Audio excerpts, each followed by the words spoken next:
I'm gradually getting better about being able to laugh and have joy in my life, because I hurt inside a great deal. Many times I think about things that I did and what I have done to other human beings. This is not a pleasant thing at all. It's very disturbing. I know that the Lord has forgiven me, and my problem is can I forgive me? And I know that I have to, and that's the fact that I live with. I do, and I'm getting better at it. And I have a wonderful, wonderful wife right now who's very loving and very understanding, and who has a deep understanding of the occult and Satanism from what I've taught her, but an understanding from the viewpoint that a Christian should take towards it. A caring, a loving attitude. I mean, if it wasn't for that, I don't know exactly how I would deal with it today. Yeah. They have pagans, witches, traditional and non-traditional Satanists, as well as skaters. They have skinheads, freaks, pops. They've got everything under the sun, that they're not truly understanding the relationships between each and every one of them, as well as which are criminal and which are not criminal. Who's violent, who is not, who can be expected to turn violent. Someone necessarily calling themselves a Satanist isn't necessarily so. It's a new era for law enforcement, just like when drugs started, it was new. Computer crime is new. People are starting now to realize that there is something else out there. A lot of cases are being reopened because of that. Well, I've been a police officer for 15 years, and probably during that entire 15 years, I have seen things which we now label as ritualistic in nature, but never recognized it. One young woman's body was found, what appeared to be a brutal rape case that culminated in the stabbing of the victim, was left by law enforcement agencies that way, with no further clues. However, upon her chest was Z-E-N across her chest in her own blood. It made no sense to them. It made no sense because they're not Satanist. That Z-E-N is the name of a demon, and his name is not Zen, by the way. It is Zad-In, Zadin. And that demonic entity is who she was sacrificed to, and had they known that, it would have led them in the direction of searching for a Satanist. It's my estimate that there's approximately 40,000 practicing Satanists in the Metroplex. That does not include pagan organizations, Druids, Wiccans, which are of the right-hand path of witchcraft, not the left-hand path. Dabbling in the occult in its various aspects in this Metroplex would have to be over 100,000 individuals. Now that's a conservative estimate. It's not going on in the schools to hear them tell, they're wearing blinders. It's hard to get them to realize it's going on. The teachers are more cooperative because they will call. If they find notes or they hear something going on, they will call us. Our department is getting more involved in the last 8 or 9 months because we've been getting calls from people that said, we didn't know who to report these things to. There was like 7 or 8 large dogs, Dobermans, Shepherds, that had been killed and hung in a circle, their heads cut, blood drained. And the guy said, well, that happened 6 months ago, but we didn't know who to report it to. 85% of the teenagers in high school in Western Europe have been exposed to hardcore Satanism. That's an unbelievable figure.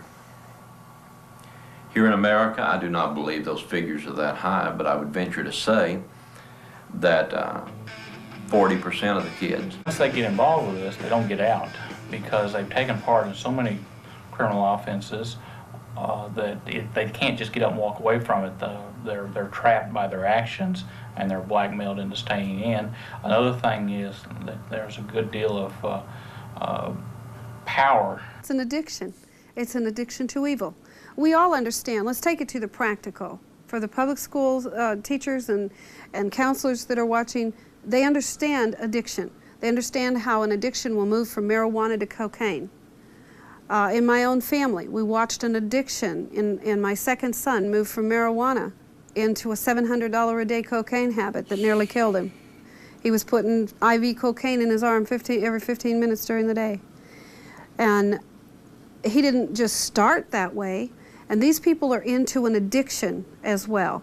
They start by reading the Satanic Bible. They start by a little candle magic. They start by the Ouija board and getting in touch with the spirit. And they become addicted to the power. There are no motion pictures that have come out that truly show what happens. They don't show the terror that is in the priest's eyes and in his mind. They don't show that same terror in the high priestess, nor in the participants. The power that is derived there. I met with a witch the other day, a high priest of the Wiccan craft, of the craft. And he found out who I had been. And he said, that's a problem I've got right now. He said, I don't have the power to go against people like who you were. He said, Lord, he said, you people could light bonfires and never walk up to it. And I said, that's right. And he said, you could kill me with a thought. And I said, no, with a word. Is that right? I mean, yeah. That's the power that someone who has mastered, who has become an adept in the craft. Now we're talking about a traditional Satanist, not a non-traditional idiot that is playing at this, but somebody that has made this their life's craft. The pictures are also drawn by the patient as they try to remember and try to recall what's happened. So drawing becomes a very important part of getting out and being able to firm up the puzzle that they're trying to put together. So they draw these pictures as a part of their recovery. As you can see here, there are certain steps that are followed. It's not a random kind of thing that they carry out on a whim. There's specific steps that they follow in preparing a small child to be initiated into the cult. They have to do this in this case because the child has been chosen. Oftentimes a baby is chosen for some reason to be the next leader of the clan. In this case, there was a boy who was chosen, and his mother, who herself was a child who was chosen when she was a baby, who is now grown up, now she's an adult, she has a son, she's preparing him. As you can see, the elements he's considered special, and it's the combination, the introduction of pleasure and pain. Here you can see that she is introducing pleasure. At the same time, while she's doing that, she's putting things, objects, maybe a pencil, maybe a heated nail, or some other object that would create pain in him at the same time. As these memories, as this awareness comes to her, she is in torment. Looks like she's tried to rub it out. Yes. There's a part of her that said, I don't want to say this, I don't want to admit it. There's another part of her that says, yes, it's the truth, I have done it. How could I? I'm so bad, I'm so evil. My night of baptism and initiation, I was initiated by fire, both physically and spiritual fire. And the spiritual fire is, they summoned a demon forth, and it entered my body and set me on fire from the inside out, that I might know discipline and the power of the coven. And I've done it myself to other people. There are horrors that are unmentionables. That's why I say motion pictures can't hold a candle to it. If you will, imagine the young man that was taken off the streets of Matamoros. He would have been mutilated slowly, that his life force not leave him quickly, but slowly, as to increase the frenzy of the sorcerer committing the act. So the greater the pain, the greater the suffering, the greater cries that he gave out, the greater the power derived from his life force leaving his body. That's the belief. Some of Dr. Sloan's patients also speak of the terrors of Satanism.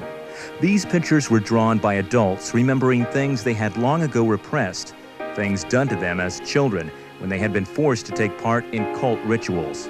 The following is but one example of a satanic sacrifice. This is a typical kind of ritual which involves the kidnapping of children. And in this case, you can see this ritual ceremony took place in a barn. Here are the bales of hay. It's an old barn. And in this case, you can see the cauldron, the boiling cauldron, the altar, the gold knives, all the elements are here, the robed members of the cult. In this case, the victim is a child, 4 or 5 years old, and the cult victim who drew this picture was still a child.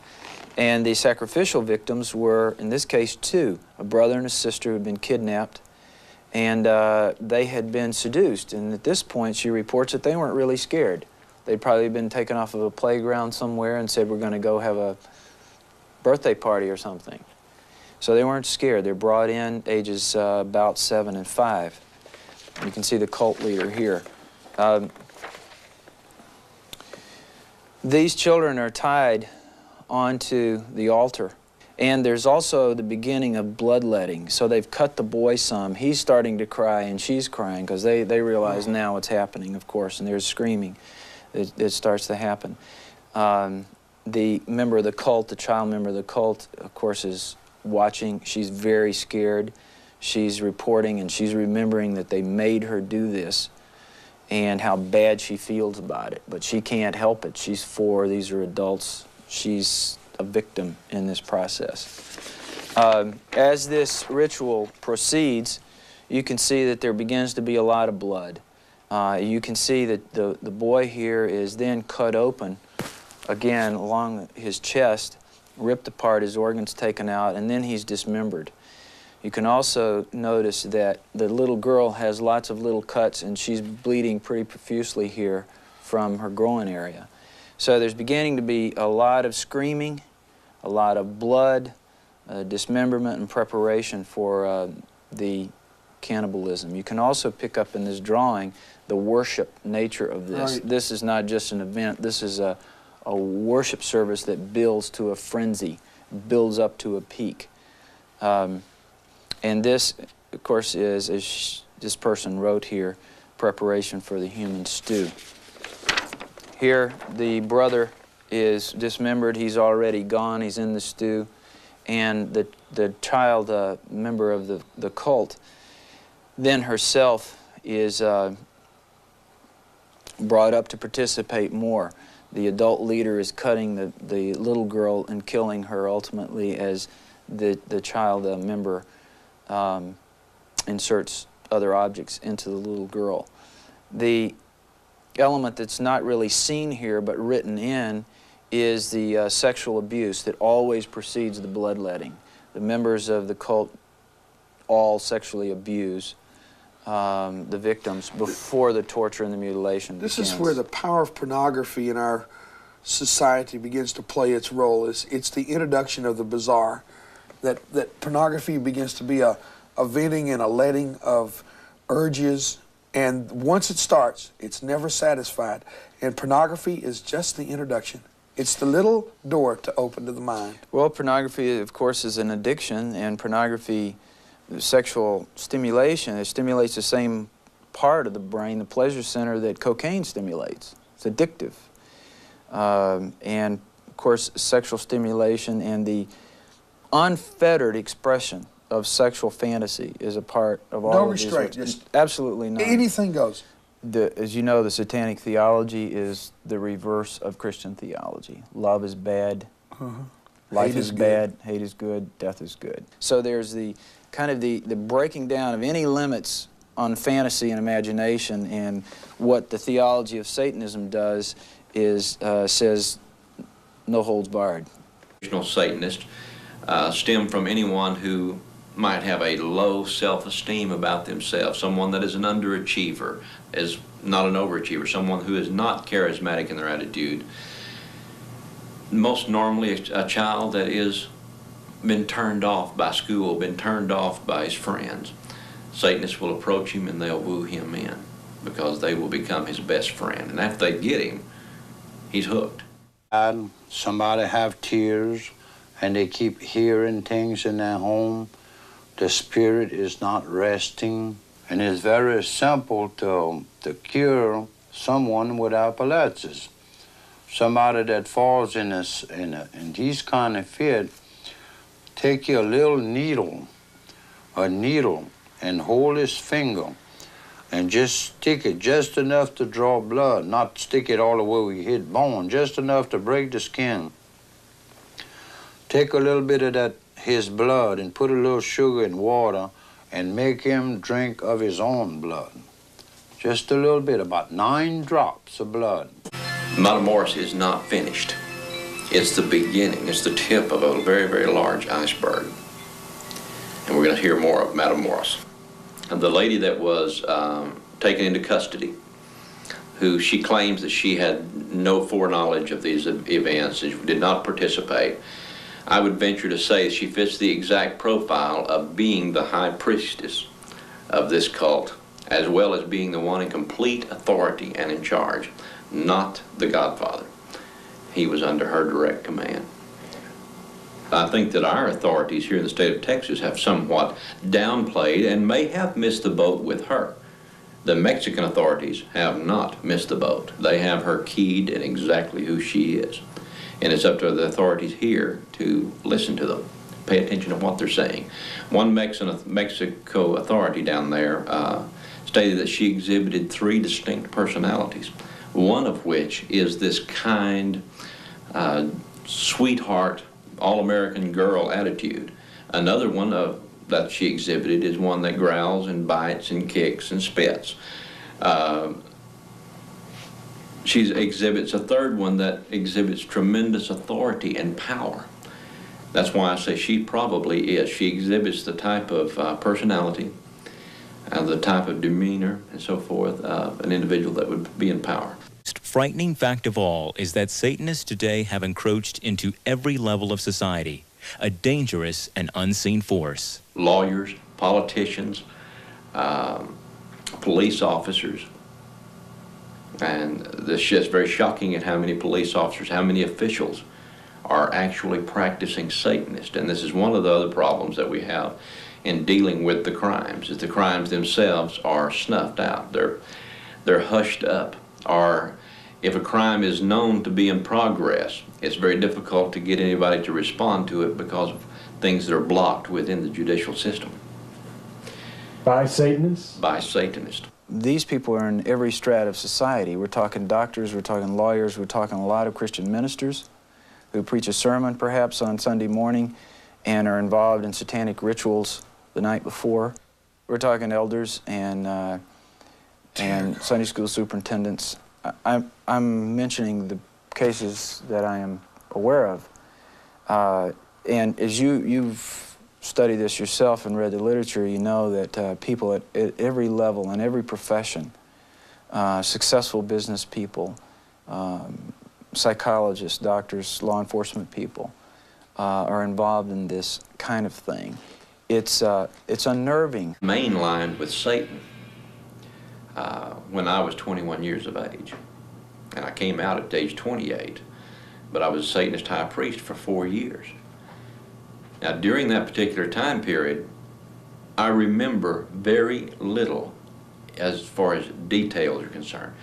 I don't remember even graduating from high school, although I know I did. Why don't I remember it is the fact that drugs were involved and the need to escape, the need a person has to have to escape the realities of what they have been involved in. And I took what I called clean drugs. They were pharmaceuticals. Not that it really matters any, but I was hooked on Percodan, Valiums, Libriums, and just plain alcohol. I would take an average of 60 to 80 milligrams of Valium in a day's time with about 40 milligrams of Percodan and wash it all down that night with 2 or 3 vodka Collins. I was a functional addict. A voice like thunder, feeding on my fear. Promises of power, chains wrapped in gold, selling me heaven, but leaving me cold. Oh, angels, stand beside me, don't let me fall. Lucifer is reaching, but I hear your call. I'm crawling, I'm fighting,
Promises of power,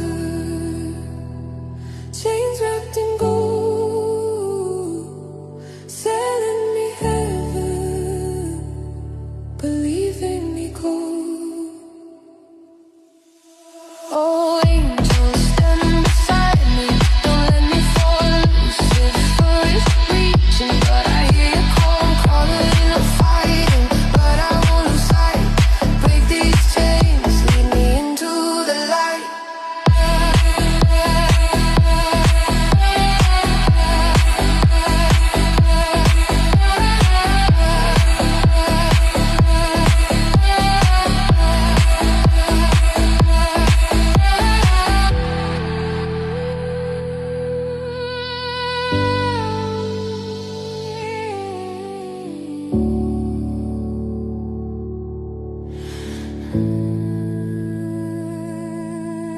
Oh, angels stand beside